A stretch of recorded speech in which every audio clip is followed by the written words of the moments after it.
अस्सलाम वालेकुम दोस्तों, आज का टॉपिक ईरान का इसराइल पे हमला और इसराइल आगे से ईरान को क्या जवाब देगा, इस बारे में आज बातचीत होगी।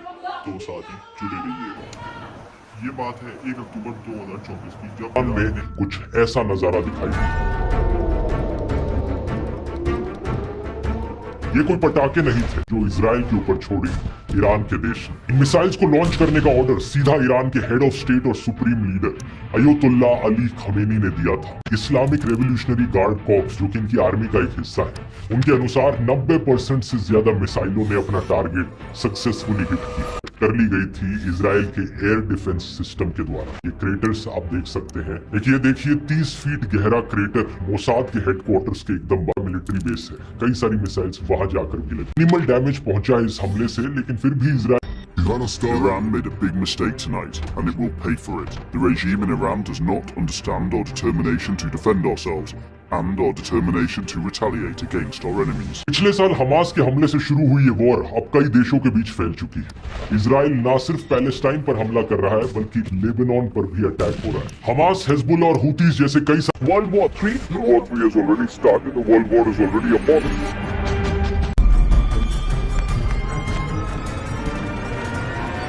तो ये धीरे धीरे एक रीजनल वॉर बन सकती है मिडिल ईस्ट में। 13 अप्रैल को 300 से ज्यादा ड्रोन्स और मिसाइल्स की बौछार हुई इसराइल के ऊपर। करीब 170 ड्रोन्स, 30 क्रूज मिसाइल्स और 110 बैलिस्टिक मिसाइल्स इसराइल के ऊपर छोड़ी। किसी और देश ने इसराइल के ऊपर हमला किया हो।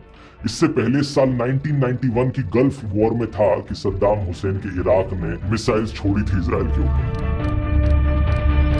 इसराइल ने एयर स्ट्राइक करी थी सीरिया देश की कैपिटल सिटी दमास्कस में। के 7 अफसरों की जान चली गई, जिसमें ईरान एम्बेसी के एक टॉप जनरल भी शामिल थे। कहा कि ये कोई एम्बेसी नहीं थी, ये एक मिलिट्री बिल्डिंग थी। था इसराइल के ऊपर तो इसराइल की एलाइड कंट्रीज ने भी इसराइल की मदद करी थी, जैसे कि अमेरिका, यूके और इवन जॉर्डन। करीब 80 ड्रोन्स और 6 बैलिस्टिक मिसाइल्स को तो अमेरिका ने ही मार गिराया था। ब्रिटिश रॉयल एयरफोर्स के टाइफून फाइटर जेट्स ने भी कई सारे ड्रोन्स को मार गिराया, और इसराइल के अपने F-35 स्टेल्थ फाइटर जेट्स ने भी 30 में से 25 क्रूज मिसाइल्स को रोक दिया। अगर आप नक्शे पर देखोगे तो ईरान और इसराइल के देश एक्चुअली में काफी दूर है एक दूसरे से। इन दोनों देशों के बीच में शॉर्टेस्ट डिस्टेंस करीब 1000 किलोमीटर का है। तो अगर ड्रोन से हमला करता है ईरान इसराइल के ऊपर, तो एक ड्रोन को ईरान से इसराइल तक जाने में करीब 2 घंटे का समय लगता है। यही मैं आपको लॉजिकली मैप थ्रू भी समझाऊं, मैप के थ्रू या एक स्ट्रक्चर के थ्रू समझाता हूँ कि इसराइल का डिफेंस सिस्टम कैसा था और ईरान का रेंज इंफॉर्मेशन सिस्टम कैसा है, और टोटली वर्ड्स जो इसमें इन्वॉल्व हैं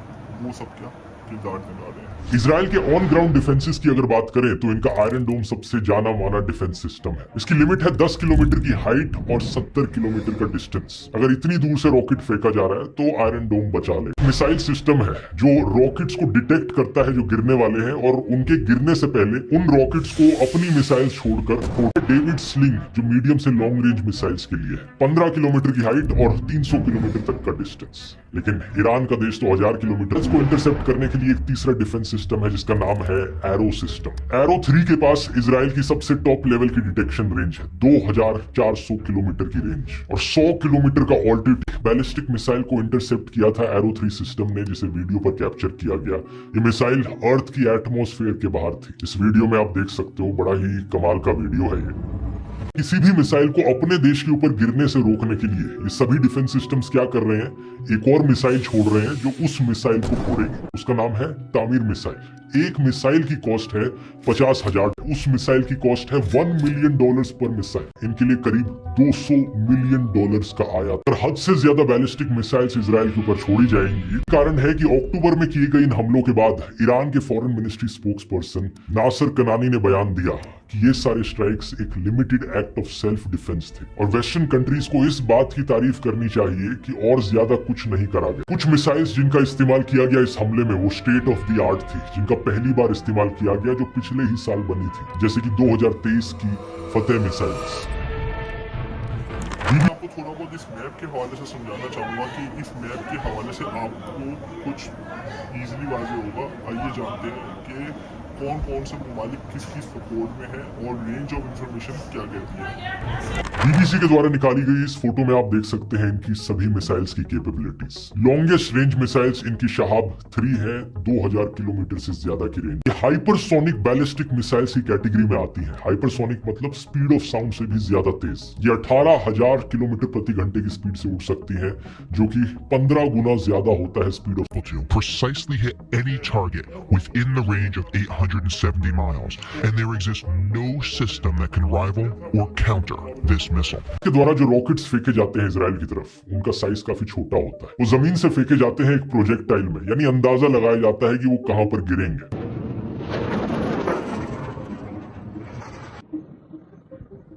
लेकिन बैलिस्टिक मिसाइल्स दूसरी तरफ एक 3 मंजिला इमारत जितनी बड़ी होती है। इनमें प्रिसीजन टारगेटिंग होती है, एग्जैक्टली कहां गिराना है इन्हें वो कंट्रोल किया जा सकता है। सही में धरती के एटमॉस्फेयर के बाहर जाकर वापस अपने टारगेट पर गिर सकते। इमरजेंसी मीटिंग बुलाई थी जहां पर सेक्रेटरी जनरल ने कहा दोनों साइड्स को डिफ्यूज एंड डी-एस्केलेट। लेकिन जब से इजराइल ने रिटेलिएशन की और गाजा पर बमबारी करी, उसके बाद से इनकी तरफ से भी हमला और बढ़ गया।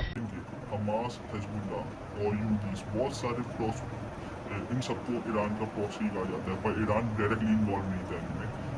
पर 1 अक्टूबर 2024 में ऐसा क्या हुआ कि 100 से ज्यादा मिसाइल इजराइल की तरफ फेंके गए। वजूहत ये तीनों ग्रुप्स गाजा में हमास, यमन के देश में हुतीज और साउथ लेबनान में हिजबुल्लाह, इन्हें ईरान का प्रॉक्सीज माना जाता है। यहाँ इन्हें एक्सिस ऑफ रेजिस्टेंस का भी नाम दिया गया। तो ये दुनिया के one of the most heavily armed non state और इजरायली स्टेट के डिस्ट्रक्शन की मांग करते हैं। उनके देश में जो सदर्न हिस्सा है, करीब 22 साल तक उसे इजराइल ने ऑक्यूपाई कर रखा। 2006 में हिजबुल्लाह और इजराइल के बीच में एक और जंग हुई थी जो करीब 34 दिन तक चली, लेकिन इस जंग को दोनों में से कोई भी नहीं जीता। अगर आप लेबनान के देश में नक्शे पर देखोगे तो एक्चुअली में काफी बड़ा एरिया हिजबुल्लाह के कंट्रोल में है। ये पैरामिलिट्री ग्रुप एक्चुअली में कई मायनों में लेबनान की खुद की आर्मी से ज्यादा पावरफुल है।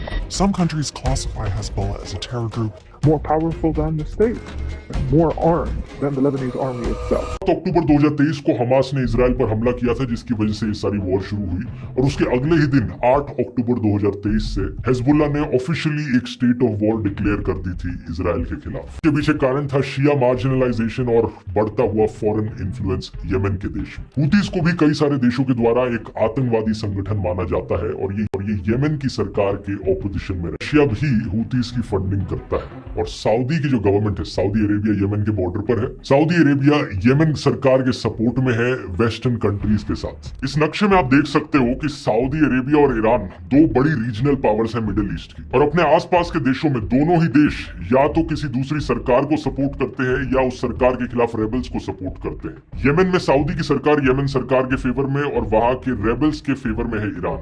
इराक में सऊदी इराक सरकार के फेवर में, ईरान रेबल शिया ग्रुप्स के फेवर में। सीरिया में भी यही हाल, लेबनान में भी यही हाल। और इंटरनेशनली अगर देखा जाए तो western countries, USA, European union, ये सारे सऊदी के फेवर में ज्यादा आते हैं और रशिया और चाइना जैसे देश ईरान के फेवर में ज्यादा आते हैं। तो आप मोटे मोटे तौर पर देख सकते हो कि किस देश का अलायंस किस तरफ है। और इन कंट्रीज हैं, लेकिन सऊदी अरेबिया सुन्नी डोमिनेटेड है और ईरान शिया डोमिनेटेड है। हुई थी पिछले साल अक्टूबर में जब हमास ने हमला किया था इजराइल के ऊपर। बमबारी करी इजराइल ने कि आज वो जगह रहने लायक बची। 7 अक्टूबर 2023 और 22 सितंबर 2024 के बीच में 41,431 पैलेस्टीनियन लोग मारे जा चुके हैं ऑन रिकॉर्ड। इनमें से आधे से ज्यादा बच्चे और औरतें हैं। 2 मिलियन से ज्यादा लोग डिस्प्लेस हो। इनकी film the zone of interest fascism के हॉरर्स को बहुत बढ़िया तरीके से किया। इजराइल और लेबनान के बॉर्डर पर करीब 80,000 से ज्यादा इजरायलियों को अपने शहर और नगर छोड़ने हो चुके हैं। अवार्ड एक्सेप्ट करते हुए उन्होंने कहा कि होलोकॉस्ट के जख्मों के नाम पर जिस तरह एक दूसरे समूह को टॉर्चर किया जा रहा है, इस किस्म की जूइशनेस को मैं नकारता हूँ। Our film shows where dehumanization leads at its worst. Right now we stand here as men who refute their Jewishness and the Holocaust being hijacked by an occupation which has led to conflict for so many innocent people. दूसरा, हुतीज ने red सी को disturb किया है, वहां आने जाने वाले जहाजों पर मिसाइल से हमला करके करीब $1 ट्रिलियन के लॉसेस हुए हैं ट्रेड में इसकी वजह से। ज़ायनिस्ट रेजिम अगर हमारे इंटरेस्ट, एसेट्स और लोगों या सिटीजन्स पर हमला करेगी तो हम काउंटर अटैक करेंगे। ये कहा जाता है IRGC के हेड